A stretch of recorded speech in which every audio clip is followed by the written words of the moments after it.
من الشيطان الرجيم بسم الله الرحمن الرحيم رب اشرح لي صدري ويسر لي امري واحلل عقدة من لساني يفقهوا قولي. السلام علیکم ورحمۃ اللہ. وعلیکم السلام ورحمۃ اللہ وبرکاتہ. تو بیسیکلی آج کا جو ہمارا ٹاپک ہے وہ ہے والدین کی نافرمانی, اور اس چیز کو جو ہے لوگ گناہ کے زمرے میں بھی نہیں لیتے, حتیٰ کہ گناہ کبیرہ میں سے ایک ہے. تو انشاءاللہ اس کو وضاحت کرنے کی کوشش کریں گے. قرآن کریم میں اور حدیث شریف میں بیشتر مقامات پر والدین کی نافرمانی سے منع فرمایا ہے, اور والدین کی نافرمانی ایک ایسا گناہ ہے جس کو ہماری سوسائٹی گناہ ہی نہیں سمجھتی, اور انفیکٹ اتنا زیادہ کامن ہو چکا ہے کہ ہر گھر کی کہانی ہے. اللہ تعالیٰ نے قرآن کریم میں فرمایا کہ اللہ تعالیٰ صاف حکم دے چکا ہے کہ تم اس کے سوا کسی اور کی عبادت نہ کرنا, اور اپنے والدین کے ساتھ احسان کرنا.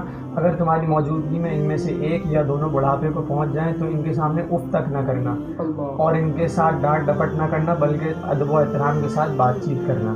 تو کتنی یہ بہترین آیت ہے, کتنی یہ پیاری آیت ہے کہ جس میں اللہ تعالیٰ والدین کے ساتھ اف کرنے کو بھی منع کر رہا ہے. لیکن اگر ہم اپنی سوسائٹی میں دیکھیں تو ماں باپ کے ساتھ بدتمیزی کرنا, ان کو چیخنا, ان کے سامنے شاؤٹ کرنا, اور بدتمیزی کی ایک جو لیول ہوتا ہے وہ ہم سب جانتے ہی ہیں. تو یہ ہر گھر کی کیونکہ کہانی ہے, تو ہمیں اس چیز کو سمجھنا چاہیے کہ ہمارے جو والدین ہیں ان کی ہم پہ عزت کرنا, ان کی عزت کرنا, ان کا ادب و احترام کرنا ہم پہ فرض ہے. اور بیسیکلی عاشر بھائی, جیسا کہ میں سمجھتا ہوں اس چیز کو دیتا ہوں کہ آج کل کی جو جنریشن آ رہی ہے نا, وہ لوگ یہ سمجھتے ہیں کہ بھائی وہی لوگ سب جانتے ہیں, کیونکہ اصل میں موبائل کا دور ہے, جنریشن چینج ہوئی ہے, والدین کو اتنا پتہ نہیں ہے ٹیکنالوجی کا. اور آج کل کی جنریشن جب اس سے آگاہی لیتی ہے تو پھر سمجھتی ہے کہ یار ہمارے والدین کو کچھ نہیں پتہ, جو جانتے ہیں ہم جانتے. صرف یہ چیز ایک موبائل اور ٹیکنالوجی سے واقف ہونا, صرف ایک یہی چیز آپ کے لیے میٹر نہیں کرتی. آپ کے جو والدین ہیں ان کا زندگی میں بہت بڑا ایک ایکسپیرینس ہے, اور وہ ان کے تجربے کو لوگ کسی اہمیت ہی نہیں دیتے, اور صرف سمجھتے ہیں کہ ہم ہی سب کچھ ہیں, اور اپنے والدین کو بالکل لوگوں نے جوتی کی نوک پہ رکھا ہوا ہوتا ہے. صحیح بات ہے. اور ایسا کہ ایک حدیث میں بھی آپ صلی اللہ علیہ وسلم نے فرمایا, اس حدیث کا مفہوم ہے کہ خاک آلود ہو بندے کی ناک جو کہ میرا ذکر آتا ہے کہیں پر اور وہ درود شریف نہیں پڑھتا, اور اس کی ناک خاک آلود ہو کہ جب وہ اس کے اوپر رمضان کا مہینہ آیا اور وہ گزر گیا لیکن اس کی بخشش نہیں کروا پایا وہ اپنی, اور اس کی ناک خاک آلود ہو جس کے پاس والدین میں سے کوئی ایک یا دونوں اس کے پاس موجود ہیں, بڑھاپے کو پہنچ گئے, اور وہ ان سے اچھا سلوک کر کے اپنے لیے جنت کا مستحق بھی بن جاتا. اللہ.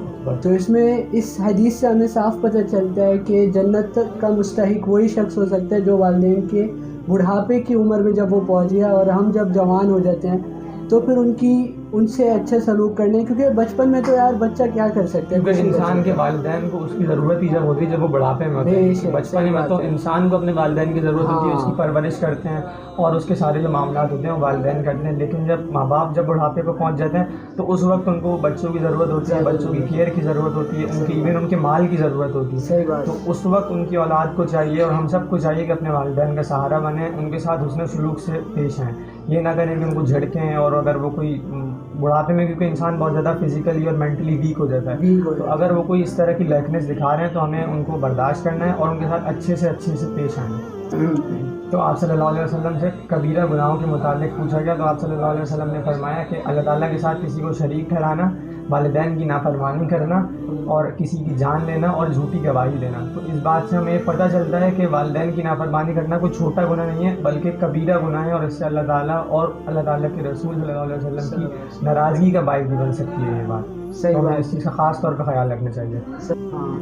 اور اسی سے اگلی آیت میں, جیسے کہ عاشر بھائی نے بتایا, اس سے اگلی آیت میں اللہ تعالیٰ فرماتے ہیں کہ ہمیں دعا کرتے رہنا چاہیے کہ اے میرے پروردگار, ان پر اسی طرح رحم کرنا جیسے انہوں نے ہمارے اوپر بچپن میں رحم فرمایا ہے. کیونکہ والدین کے نا اپنی اولاد پہ بہت زیادہ احسان ہوتے ہیں, بہت زیادہ. اولاد اس کو اپنی ساری زندگی بھی لگا دے تو اس کا احسان کا بدلہ نہیں دے سکتی اپنے والدین کو. صحیح بات ہے. تو ہمیں اپنے والدین کی خاص طور پہ قدر کرنی چاہیے, اور ان کا خیال رکھنا چاہیے, اور اللہ تعالیٰ سے دعا کرنی چاہیے اپنے والدین کے لیے, تاکہ یہ ایک وہ دنیا جو ہے مکافات عمل ہے. کیونکہ اگر ہم ان کے بڑھاپے میں اپنے والدین کی سپورٹ کریں گے, ان کا خیال رکھیں گے, تو آگے ہماری اولادیں ہمارا خیال رکھیں گی, اور اسی طرح وہ بڑھاپے میں ہمارا ساتھ دیں گے. صحیح بات ہے. تو انشاءاللہ اس ویڈیو کو ادھر ہی اختتام پذیر کرتے ہیں.